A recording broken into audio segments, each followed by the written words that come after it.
Are you ambitious but unfocused? Then you've got to watch this video. Now, ambitious people have a problem because they want to do everything. And I know because that's me. But early on, I learned to channel this messy ambition of wanting to do everything all at the same time into building a 7-figure communications agency, become a TV host, and do a whole bunch of meaningful side projects. But I didn't do them all at once. Instead, I used the power of prioritization to achieve them step by step. Oh yeah, and I did it all over the last 10 years living in Shanghai, the world's most competitive environment. Now, if the algorithm presented this video to you, then perhaps you're a little bit like me.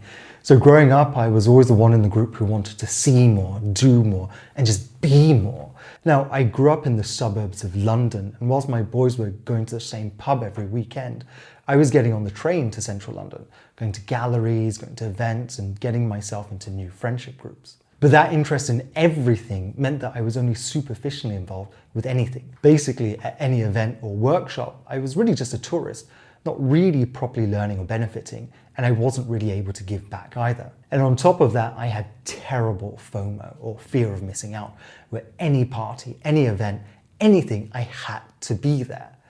And it became a running joke amongst my friends that I would go to like 2 or 3 parties or gatherings in a night, partly because I didn't want to miss out, but also I later realized because I didn't want to disappoint anyone by saying no. In trying not to compromise by not wanting to miss out, I actually compromised on everyone. That's when it dawned on me. I had to stop trying to do everything everywhere at once and instead focus on diving deep and doing one thing well.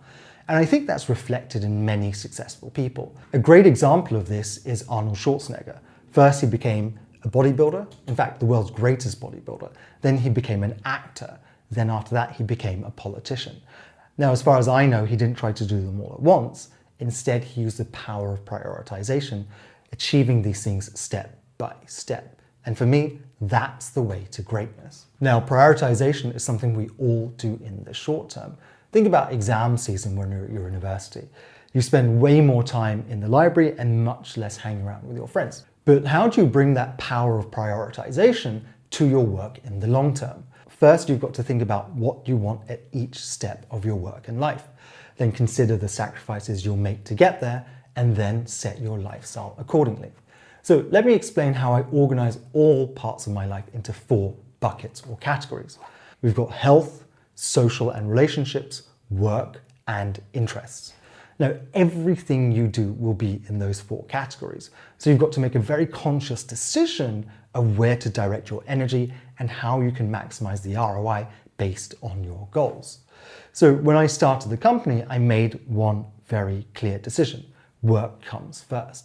Forget balance, forget social life, forget hobbies. Now, for almost 3 years, my life looked like this: 90% work, 10% health, and basically 0% anything else. I'd often forget to eat, and I very rarely left the office before 10 p.m. Now, it was really extreme, and I certainly don't recommend it. But if you ask me whether it worked, well, yes, it did. Those years of relentless focus got the company stable, and suddenly I had the bandwidth for more projects. So I started making social media videos with a good friend, and that led to an invitation to a Discovery Channel TV show called The Day I Ran China. I'll put the link in the description box below. It's pretty fun to watch. So then you understand that sometimes you have to compromise on the fun now to unlock bigger and better fun later. These days, I've dialed things back to something much healthier, where my priorities have changed and my categories are now around, say, 60% work, 20% health, 10% social, and 10% interests. So that's a macro look at prioritization, but how should you apply that to the way you design and run your business? Again, start with the result in mind, or figure out what skills that you have that you can use and look at them from an ROI perspective. How much or what will I get back from putting this much in? So the basic rules of business are these 3 things, as I'm sure you know.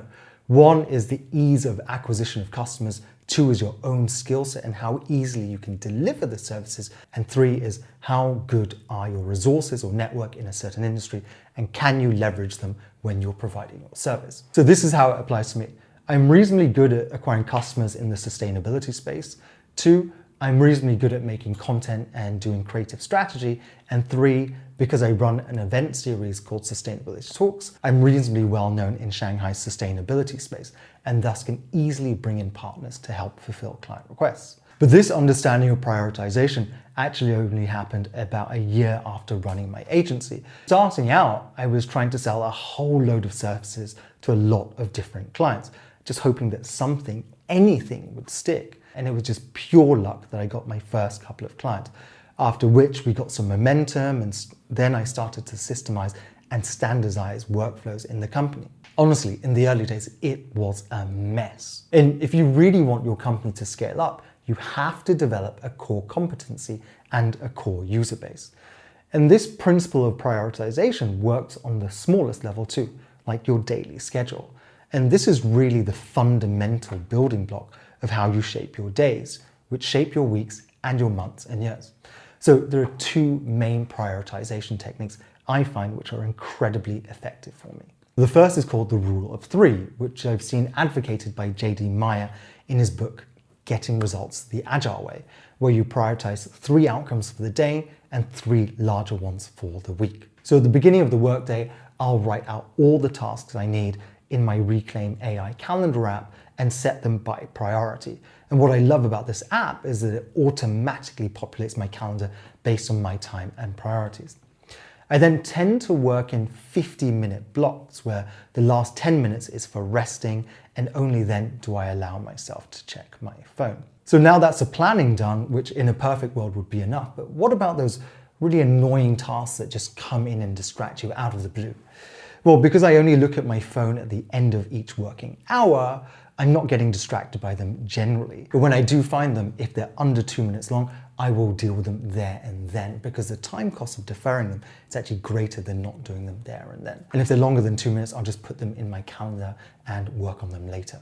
So when we talk about the power of prioritization, it's ultimately all about doing one thing well, then another thing well, and then doing another thing well. Because unless you're an absolute genius, it is impossible to do multiple things well at the same time.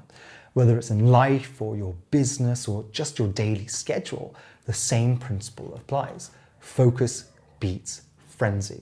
And that's how I've been able to sustainably run a communications agency for the past 8 years, whilst having the time for health and friendships. Not because I try to do everything, but rather because I do not. So figure out your top 3 priorities for the day, for the week, and even for the next few years. I promise you, you'll go so much further when you stop trying to go everywhere all at once. Now, if you found value in this video, then please do share it with your friends and subscribe to the channel, where I bring operators, builders, and just the plain ambitious to the next level. Thank you so much, and I will see you next time. Bye-bye.